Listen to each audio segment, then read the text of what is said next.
जमशेदपुर इस वक्त high alert पे है। वजह है इंटरपोल से मिला एक गंभीर खुफिया इनपुट जिसमें इस औद्योगिक शहर में सक्रिय आतंकी स्लीपर सेल होने की आशंका जताई जा रही है। इस इनपुट के बाद जिला प्रशासन, पुलिस, इंटेलिजेंस ब्यूरो और अन्य केंद्रीय खुफिया एजेंसियों को पूरी तरीके से सतर्क कर दिया गया है। शहर के संवेदनशील इलाकों, भीड़-भाड़ वाली जगहों और अहम प्रतिष्ठानों पर निगरानी तेज कर दी गई है। हालांकि अधिकारी खुलकर कुछ कहने से बच रहे हैं, लेकिन मीडिया रिपोर्ट्स का यह कहना है कि यह मामला सामान्य तो बिल्कुल भी नहीं है। चलिए पूरा मामला आपको विस्तार से बताते हैं। खुफिया जानकारी के मुताबिक जमशेदपुर में 1 दर्जन से अधिक स्लीपर सेल सक्रिय हो सकते हैं। दावा किया जा रहा है कि इन स्लीपर सेल्स के तार सीधे या परोक्ष रूप में पाकिस्तान से जुड़े हैं। यह भी बताया जा रहा है कि नेटवर्क से जुड़े कुछ लोगों ने आतंकी प्रशिक्षण लिया है।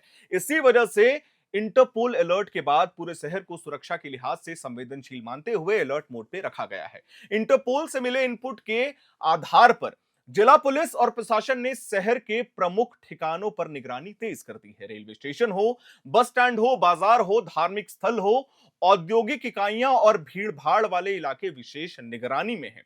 पुलिस और खुफिया एजेंसियां हर आने जाने वाले पर नजर बनाए हुए हैं।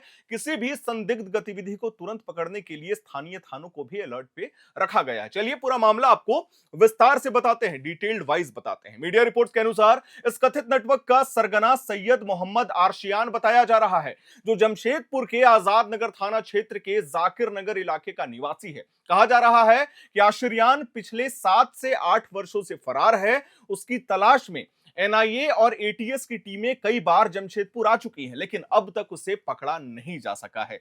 जांच एजेंसियों की सिफारिश पर हम आपको बता दें, इंटरपोल ने आशियान के खिलाफ रेड कॉर्नर नोटिस जारी किया है। इसका मतलब है कि अब उसकी तलाश सिर्फ भारत तक सीमित नहीं रहेगी, बल्कि अंतर्राष्ट्रीय स्तर पर भी तेज कर दी गई है। सुरक्षा एजेंसियों का यह मानना है कि आशियान जमशेदपुर में एक लोकल नेटवर्क को संचालित कर रहा था और युवाओं को कट्टरपंथ की ओर ढकेल रहा था, उन्हें प्रभावित कर रहा था और भर्ती कराने की भूमिका निभा रहा था। हालांकि इस पूरे अलर्ट को लेकर अधिकारी बहुत सीमित जानकारी ही साझा कर रहे हैं, क्योंकि मामला सुरक्षा से जुड़ा हुआ है। उनका कहना है कि सुरक्षा कारणों से इंटरपोल अलर्ट से जुड़ी सभी जानकारियां सार्वजनिक नहीं की जा सकती है और हम उसका सम्मान करते हैं।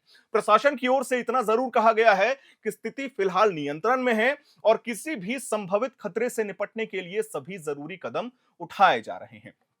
प्रशासन ने आम लोगों से यह अपील की है कि सतर्क रहें, सुरक्षा बलों के साथ सहयोग करें और किसी भी संदिग्ध गतिविधि की सूचना तुरंत पुलिस को दें। साथ ही यह भी कहा गया है कि लोग अफवाहों पर ध्यान ना दें और शांति बनाए रखें, क्योंकि लोग अफवाह फैला रहे हैं। अधिकारियों का यह कहना है कि सतर्कता जरूरी है, लेकिन घबराने की कोई जरूरत नहीं है। आपकी पुलिस आपके साथ है। यह पहली बार नहीं है जब जमशेदपुर का नाम आतंकी नेटवर्क से जुड़े मामलों में सामने आया है।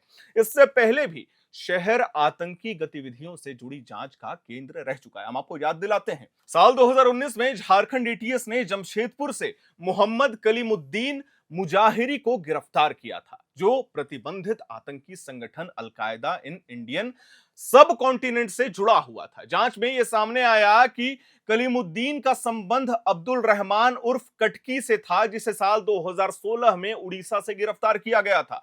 कटकी को झारखंड और उड़ीसा में आतंकी नेटवर्क खड़ा करने का जिम्मेदारी सौंपा गया था। पूछताछ में यह भी खुलासा हुआ कि नेटवर्क से जुड़े कई लोग युवाओं को जिहाद के नाम पर गुमराह कर रहे थे। कलीमुद्दीन ने पूछताछ के दौरान यह भी बताया कि उसने कई लोगों को कट्टरपंथी विचारधारा से प्रभावित किया है, खासकर युवाओं को। इनमें से कुछ लोग जेल में हैं, जबकि कुछ विदेश में हैं और कुछ लोग अभी भी प्रशिक्षण ले रहे हैं। इसी नेटवर्क की कड़ियां जमशेदपुर से भी जुड़ी पाई गई थी।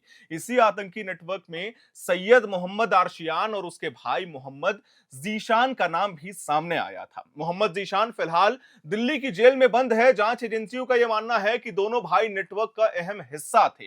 जीशान की गिरफ्तारी के बाद नेटवर्क को झटका जरूर लगा, लेकिन आरशियान के फरार होने से खतरा पूरी तरीके से खत्म नहीं हुआ था और यही खतरा आज जमशेदपुर झेल रहा है।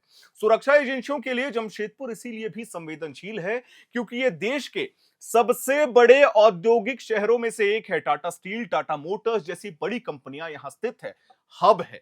खुफिया एजेंसियों का यह मानना है कि इस तरह के औद्योगिक प्रतिष्ठान आतंकी संगठनों के लिए हाई इंपैक्ट टारगेट माने जाते हैं। इसके अलावा टाटानगर रेलवे स्टेशन, जंक्शन, मजबूत सड़क नेटवर्क और भारी आबादी जमशेदपुर की रणनीतिक अहमियत को और भी बढ़ा देती है। यही वजह है कि इंटरपोल अलर्ट के बाद होटल, लॉज, किराए के मकानों और संदिग्ध ठिकानों पर छापेमारी लगातार चल रही है। टाटानगर में शहर में वाहन जांच अभियान भी तेज कर दिया गया है। मुख्य चौराहे, प्रवेश और निकास मार्गों पर पुलिस तैनात की गई है। औद्योगिक इलाकों के आसपास विशेष निगरानी रखी जा रही है। नाम ना छापने की शर्त पर अधिकारियों का यह कहना है कि सुरक्षा एजेंसियां हर पहलू पर नजर बनाए हुए हैं और किसी भी चुनौती से निपटने के लिए पूरी तरीके से तैयार है। प्रशासन ने यह साफ तौर पर कहा है कि किसी भी तरह की अफवाह से बचना बेहद जरूरी है। अधिकारियों के मुताबिक स्थिति पूरी तरीके से वर्तमान परिदृश्य में नियंत्रित मानी जा रही है, लेकिन सुरक्षा में कोई भी ढील नहीं दी जा रही है। शहर में शांति और कानून व्यवस्था बनाए रखना प्राथमिकता है। जमशेदपुर को लेकर सामने आया ये इनपुट ये दिखाता है कि आतंकी नेटवर्क भले ही जमीन के नीचे काम करते हों, लेकिन सुरक्षा एजेंसियां भी हर स्तर पर सतर्क हैं। इंटरपोल अलर्ट, स्लीपर सेल की आशंका और पुराने आतंकी मामलों से जुड़ी कड़ियां यह साफ करती हैं कि चुनौती गंभीर है, लेकिन तैयारियां भी उतनी ही मजबूत है। फिलहाल शहर सामान्य तरीके से चल रहा है, फैक्ट्रियां चल रही हैं, बाजार खुले हैं और लोग अपने अपने काम पर जा रहे हैं, लेकिन इसके पीछे सुरक्षा एजेंसियां हर उस साए पर नजर रखे हुए हैं जो किसी भी खतरे की ओर इशारा कर सकता है। खैर, आने वाले समय में हमें पूरी उम्मीद है कि ये जो इंटरपोल इनपुट आया है, इसको हमारी सरकार, हमारी प्रशासन, हमारी खुफिया एजेंसियां दरकिनार कर देगी, हटा के फेंक देगी। आने वाले समय में क्या कुछ अपडेट्स आएगा, इसमें हम देते रहेंगे अपने चैनल के माध्यम से। मैं उम्मीद करता हूं आपको आज की हमारी ये जानकारी, हमारी ये वीडियो पसंद आई होगी। इसे लाइक करें, शेयर करें, हमारे चैनल को सब्सक्राइब करें। कैमरे के पीछे मौजूद है मेरी सहयोगी साक्षी। मेरा नाम है हर्षित और आप देख रहे हैं एयर नाउ।